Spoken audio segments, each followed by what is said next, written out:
Hello everybody, it's me, Fee, or Fiona Timms, otherwise known as White Zulu, author of my autobiography of the same name, and I welcome you all to another chapter of my book. I do hope you're all enjoying my life story, and I must thank all of you for being such dedicated subscribers, especially those who have written such complimentary comments below my videos. They are much appreciated. I would like to point out that the previous South African flag hanging on the wall behind me is not a political statement.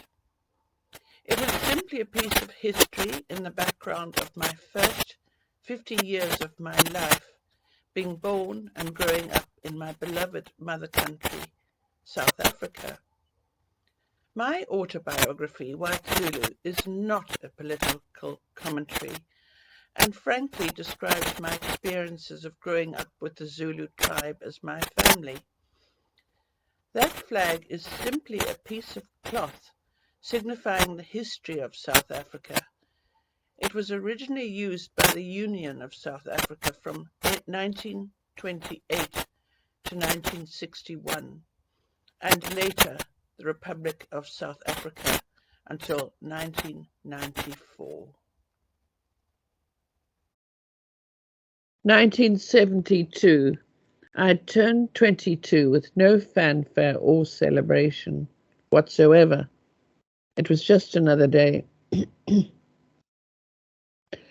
At the beginning of February, trouble with the frog. I like Frenchmen, but not in my throat. Weenie flew to Florida in the United States for her traditional annual 6-month stay at La Rochelle, the Mackay Estates house in Lake Alfred near Winter Haven, half an hour drive from Disney World. It was her custom, particularly, to avoid the dreariest part of the Scottish Highland winters. This meant she would come back in July to enjoy the choicest part of the brief Scottish summer. Very sensible, I thought. In the good old days before the Second World War, she and her mother Grace, or Zenny as she was known, would cross the Atlantic, sailing over on the Mauretania every year, comfortably ensconced in spacious first-class staterooms, with plenty of staff at their beck and call. Crisply uniformed stewardesses unpacked their vast, capacious cabin trunks, shaking out and hanging up voluminous ball gowns and formal outfits to suit all the occasions put on by the liner's entertainment officers. The two women always wore specially made costumes for each crossing, because traditionally there was a fancy dress ball toward the end of every voyage. Now Johnny drove Weenie to Glasgow Airport to catch a flight to Orlando, and she had to curtail the amount of luggage to the maximum weight the airline would allowed her. Didn't matter too much to her because she kept a complete and extensive wardrobe at La Rochelle. But to her intense disappointment, there wouldn't be any balls and fancy dress parties on the trip there, first class on the plane. She made up for it at the other end, though. Fred told me that there was a gaggle of southern belles, girlish, middle-aged women, mostly well-off widows, with rouged cheeks and coquettishly curled hair, tinted discreetly from grey to ash blonde, with names like Lila, Doddy and Mattie, living in and around Polk County. If you can imagine the Golden Girls, was a little bit like Blanche, that southern woman with no morals whatsoever. They employed sufficient Negro and the occasional white staff to perform all the tiresome daily chores around the house and gardens, and thus they had plenty of time to dress up in their finery, off-the-shoulder crinolines in one or two cases, and gather to enjoy bridge and cocktail parties. According to Fred, there was a get-together of some description every night at somebody's plantation home.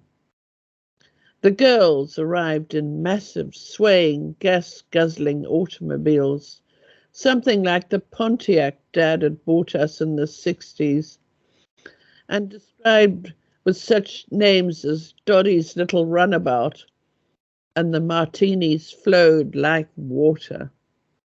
The southern gentlemen were a minority, and if they were married, referred to their sometimes 60-year-olds as my bride. It was just up Weenie Street. Sorry. I apologize. And she was looking forward to her stay with excited anticipation.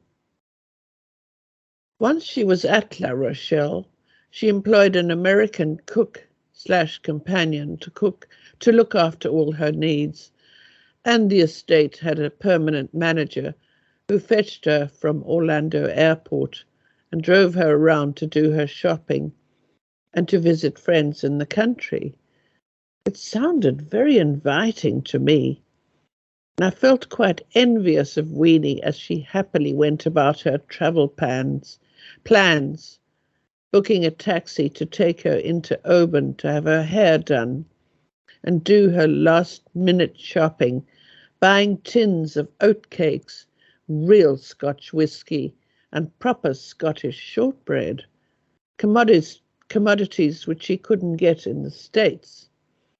I would have loved to fly to a warm country right now and relax in a swing seat in the shade of the wide porch which surrounded the house during the hottest part of the day, while blue jays and red cardinals fluttered from bush to bush and chattered from the herbaceous border, and then to take a refreshing dip to cool off in the sparkling crystal swimming pool which lay next to the enormous sprawling house in the lush green lawn that swept down to the lake, a private lake.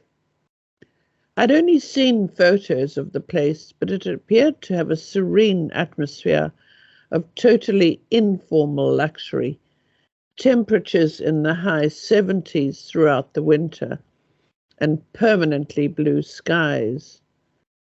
There were sun lounges beside the sapphire pool, a sand tennis court, and rustling palm trees framed a picturesque view of the clear blue lake. The homestead there bore a strong resemblance to South Fork Ranch in the soap opera Dallas, and I longed to suggest that we fly over with Weenie and spend a couple of weeks at La Rochelle, while Scotland went through its bleakest period, during that dreary time when it felt as though winter would never come to an end, and there wasn't even the tiniest hint of spring anywhere. Another couple of months, gloomy, short, dark days, had very little appeal to me in the despondent state I was in. But I was in my 7th month, and it would have been impossible to fly in that condition. No airline would allow me on board. There was no point in even broaching the subject, so I had to be content with daydreams. I was going to miss Weenie, though, in spite of her nocturnal peregrinations. I was fond of her. She always came back from her daily walks, glowing, cheerful, and in a good mood, until, that is, Bar and Bob started niggling at her, gradually but inexorably reducing her smiles to dismay and often a tearful tantrum. I had resigned myself to plodding on until spring came, when I hoped the weather would warm up and the days become longer and brighter. When one morning, shortly after Weenie's departure, Bar and Bob announced that they were both going to London for a week. They'd been invited to an aunt's 80th birthday party there. She was lady-in-waiting to the Queen Mother, and were going to spend some time in their flat in St. John's Wood, doing some shopping and seeing a couple of West End shows. Fred and I seized the opportunity to give Jimmy a week's leave, and Johnny, and Stella was also due some time off. So I said I would be more than happy to cook for ourselves, and Fred volunteered to see to the basic day-to-day chores Johnny normally did, like running the trash bins down to the rubbish pit with the tractor and trailer, and bringing in firewood to boost the central heating, which was struggling against the particularly cold spell we were enduring. Johnny drove Bar and Bob to Crianlarich to catch the sleeper train to London. Then he brought back the shooting brake, parked it in the garage next to our Rover and Bar's little car, and took himself off for his week's holiday. Stella lived in the gatehouse at the end of the long front drive, and I told her she wouldn't need to come in until the following Monday. After we'd seen Bar and Bob off, Fred and I walked down to the snug little sitting room at the end of the corridor, where there was a blazing log fire burning cheerfully. Pale winter sun streamed in through the two big windows, which overlooked the terraced garden and the glen below it. We poured ourselves a cup of tea each, sank back into the big, soft, comfortable, chintz-covered armchairs, and put our feet up on the padded seat, which served as a fire guard. It was a low brass half square which stood in front of the big fireplace and had room for 4 people to sit and warm their backs, or be able to turn round and toast their hands and feet. A wonderful wave of relief swept over me. It wasn't just the warm, sunny room and the tea. It was the thought that I'd have a week without having to be on my guard all the time, or to defend myself against often unspoken but constant criticism. Bar and Bob didn't pick on me openly unless they were very drunk, inevitably, of course, at meal times and afterwards, when the whiskies mixed with port and liqueurs every night. But I felt a constant undercurrent of disapproval emanating from them. I'd originally told myself that I was imagining it and being oversensitive, and I tried to overcome my self-doubt by trying my hardest to please them. I never contradicted my parents-in-law, however ill-informed or outrageous their comments or remarks became. I always attempted to steer them away from touch paper subjects like South African politics, regularly worth a cheap shot as far as they were concerned, and agreed with them despite my own private views on many of the subjects. People and situations they railed against on a daily basis. Hardly, I know, and not in my nature to be so disloyal, but I'd quickly learnt not to defend people, including my own parents, sisters, and other relatives or fellow countrymen of mine, as Bar or Bob sneered about them. Colonial, they'd leave the word trash hanging there in the air. Don't know what hard work is. Your father's never done a stroke of work in his life, and your mother has Zulus to do everything for her, so she can play in her garden all day long, were some of Bob's kinder remarks about my kinfolk. Although those barbs were true, I tried not to raise my own eyebrows at this comment, since Bar spent a huge amount of her time enjoying herself in the Glencruitten gardens with Bobby's help, while Mrs. Mackenzie, the dipsomaniac, cooked and Stella cleaned the big house. I had yet to see her wash a plate or make a bed. To have it constantly pointed out that my parents were snobs and less than perfect, however true, was humiliating and demeaning and went against my grain. My parents-in-law tested my allegiance to my family and country all the time, but keeping the peace was infinitely preferable to the loud, vociferous, and totally pointless arguments my in-laws loved to instigate when in their cups. Logic aside, they made unreasonable, even libelous sweeping statements about people, scathingly contradicting anybody like myself foolish enough to challenge the veracity of their allegations.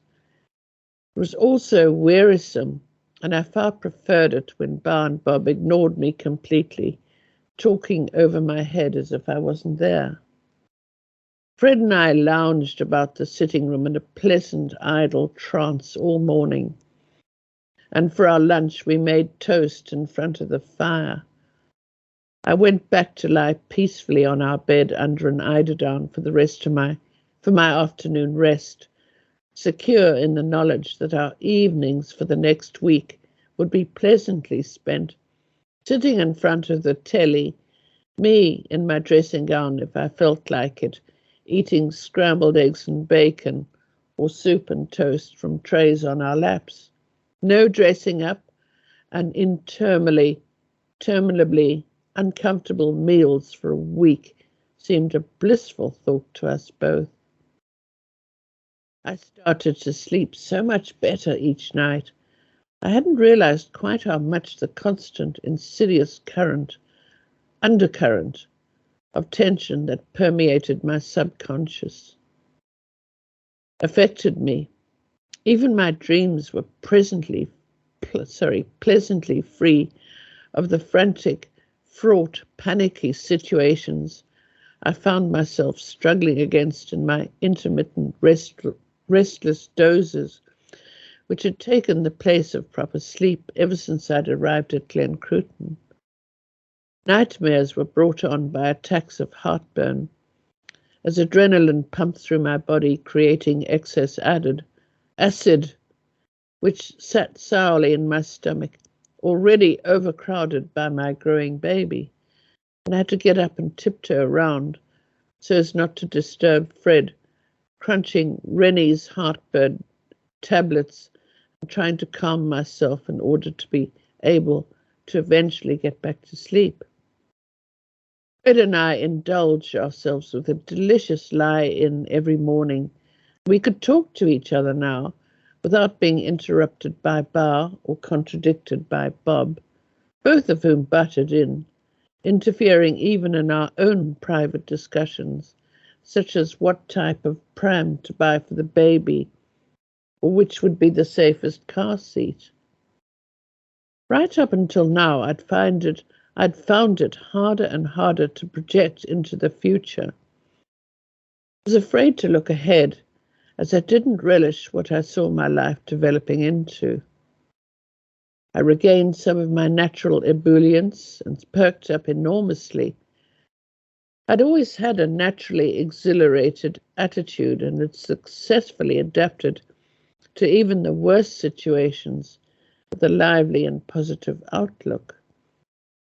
Without my being really aware of it, Bar and Bob had been gradually eroding my self-confidence, something which neither my parents nor those dreary, regimented schoolmistresses at St. Anne's had managed to do.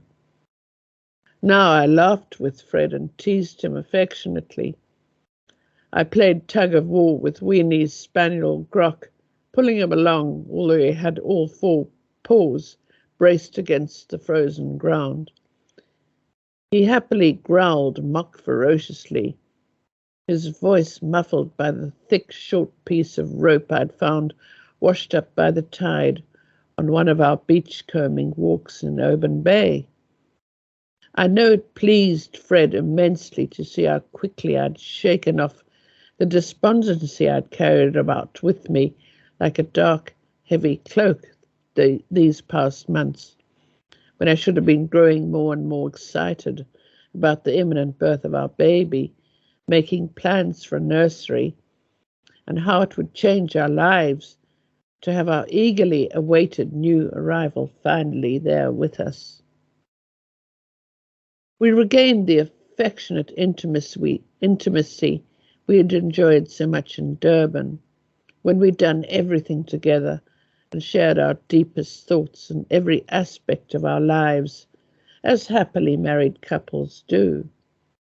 We went for walks every morning, taking Grok for his daily constitutional, as he was used to a huge amount of exercise, trotting at Weenie's heels as she roamed the estate. That's all for this week, guys. Things are moving on. The baby's coming. And thank you so much for listening. And I also thank John. I've been really stumbling today. I'm very tired. Thank John Muslane for being my excellent and most reliable sound engineer. And I'll see you all next week. Thanks for listening. Goodbye.